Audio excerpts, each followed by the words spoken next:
আলহামদুলিল্লাহ, আজ প্রথম রোজা। ইফতার সামনে নিয়ে আল্লাহ তাআলার এই শক্তিশালী নাম যদি কেউ ২১ বার পড়ে, আল্লাহ তাআলা তাকে এত ধন সম্পদ, এত টাকা পয়সা দান করবেন যা রাখার জন্য ঘরে জায়গা হবে না। আমলটি বহুবার পরীক্ষিত।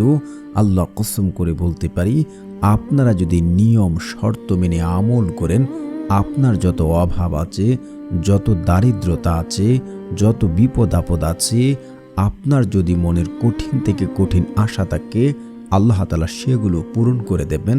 এটা হাদিস দ্বারা প্রমাণিত রয়েছে। তাই আপনাদের বলছি, টেনে টেনে ভিডিও দেখবেন না। কোথাও কোনো পয়েন্টে যদি মিস করে ফেলেন, তাহলে দোয়া কবুল নাও হতে পারে। তাই না টেনে সম্পূর্ণ ভিডিও দেখার অনুরোধ রইল। আর যারা চ্যানেলটি সাবস্ক্রাইব করবেন, আপনাদেরও মনের আশা পূর্ণ হবে। কারণ যারা অন্যদের সহযোগিতা করেন, আল্লাহ তাআলাও তাদের মনের আশাগুলো পূরণ করে দেন। মাহে রমজান আমাদের সামনে আজ একদিন অতিবাহিত হচ্ছে। অল্প কিছুক্ষণ পরেই আমরা ইফতার করব। কিন্তু এই গুরুত্বপূর্ণ সময়টাকে বাংলাদেশের অধিকাংশ মানুষই জানে না যে এই মুহূর্তে, এই পদ্ধতিতে, এইভাবে দোয়া করলে যা চাইবে সে তাই দেবে। এটা আল্লাহর ওয়াদা। আমরা কথায় খেলায় কাটিয়ে দেই। মহান আল্লাহ রাব্বুল আলামিন ওই সময় তার বান্দাদের প্রতি দয়াশীল হয়। তিনি আরও দয়ার পরিমাণ বৃদ্ধি করেন।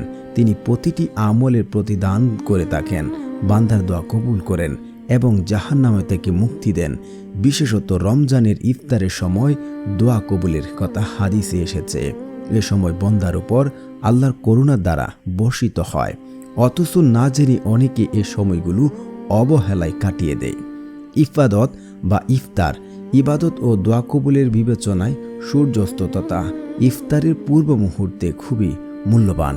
পূর্ববাসী আলেমেরা এ সময়টুকুকে আল্লাহ তাআলার জিকির এবং দোয়াতে মগ্ন থাকতেন। কেননা নবী সাল্লাল্লাহু আলাইহি ওয়াসাল্লাম বলেছেন, ৩ ব্যক্তির দোয়া আল্লাহ ফিরিয়ে দেন না: ন্যায়পরায়ণ শাসক, রোজাদা যখন সে ইফতার করে, এবং অত্যাচারিত ব্যক্তির দোয়া। সুনান ইবনে মাজাহ হাদিস নাম্বার 1752। এই হাদিস থেকে আমরা বুঝতে পারি যে আল্লাহ তাআলা রোজাদার ইফতারের সময় যে দোয়া করে, ওই সময় তার বান্দার দোয়া আল্লাহ তাআলা কবুল করেন।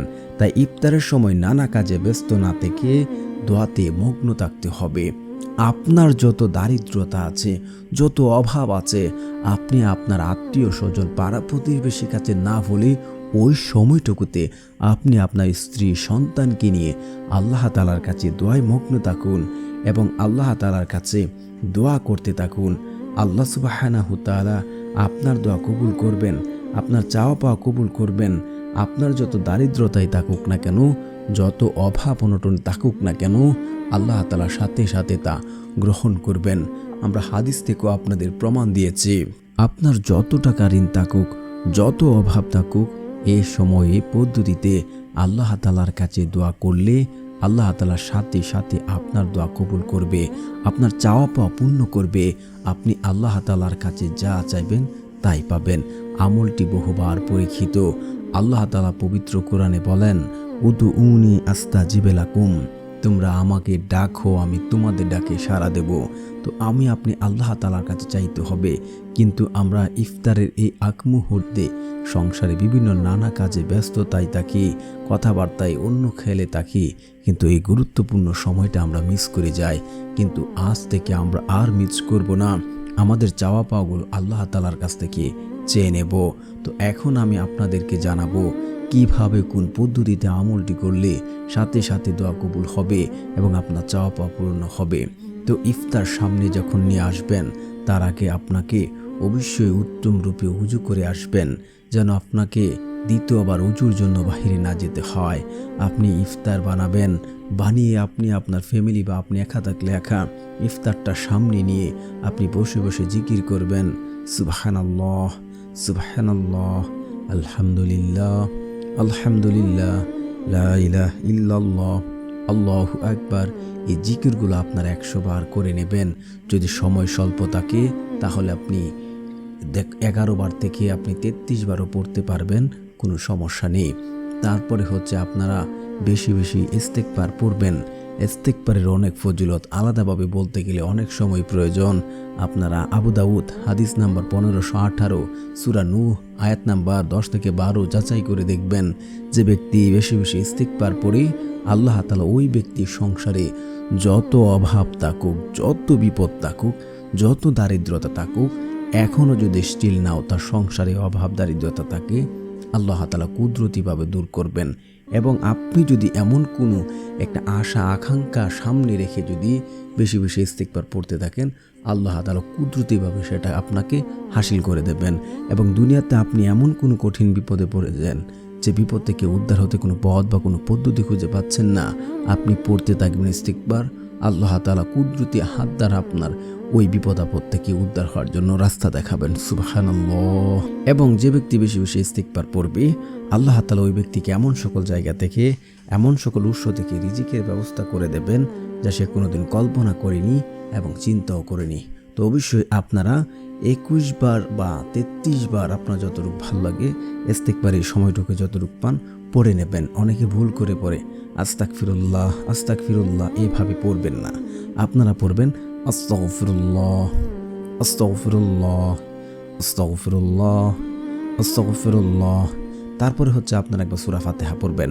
বিসমিল্লাহির রহমানির রহিম, আলহামদুলিল্লাহি রাব্বিল আলামিন, আর রহমানির রহিম, মালিকি ইয়াউমিদ্দিন, ইয়্যাকা না'বুদু ওয়া ইয়্যাকা নাস্তাঈন, ইহদিনাস সিরাতাল মুস্তাকিম, সিরাতাল্লাযীনা আন'আমতা আলাইহিম গায়রিল মাগদুবি আলাইহিম ওয়ালাদ-দাল্লিন, আমিন।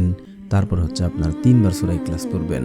বিসমিল্লাহির রহমানির রহিম, কুল হুয়াল্লাহু আহাদ, আল্লাহুস সামাদ, লাম ইয়ালিদ ওয়া লাম ইউলাদ ওয়া লাম ইয়াকুল লাহু কুফুয়ান আহাদ।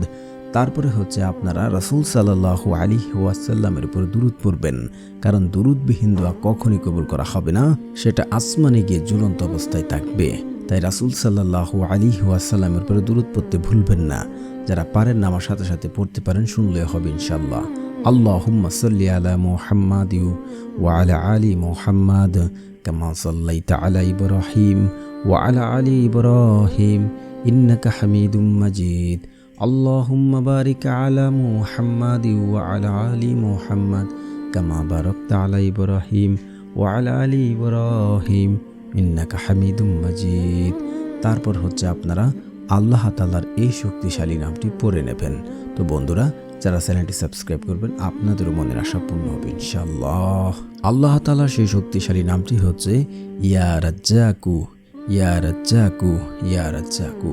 তারপর একহীন এবং বিশ্বাস নিয়ে কায়েম অনুবাক্যে কান্নাকাটি করে পূর্বে পাপের জন্য যে লজ্জিত হয়ে একহীন রেখে যদি চাইতে পারেন, আল্লাহর কসম করে বলছি হাদিস দ্বারা প্রমাণিত রয়েছে যে আল্লাহ তাআলা আপনার দোয়া কবুল করবেন এবং আপনার চাওয়া পাওয়া পূর্ণ করবেন। এটা হাদিস দ্বারা স্পষ্ট প্রমাণ আছে ভাই। আপনারা শুধু একহীন এবং বিশ্বাসটা রেখে তারপর আমলটি করবেন। সুনান ইবনে মাজাহ শরীফের হাদিস 1752 হাদিস যে ইফতারের সময় আল্লাহ তাআলা দোয়া কবুল করে থাকেন।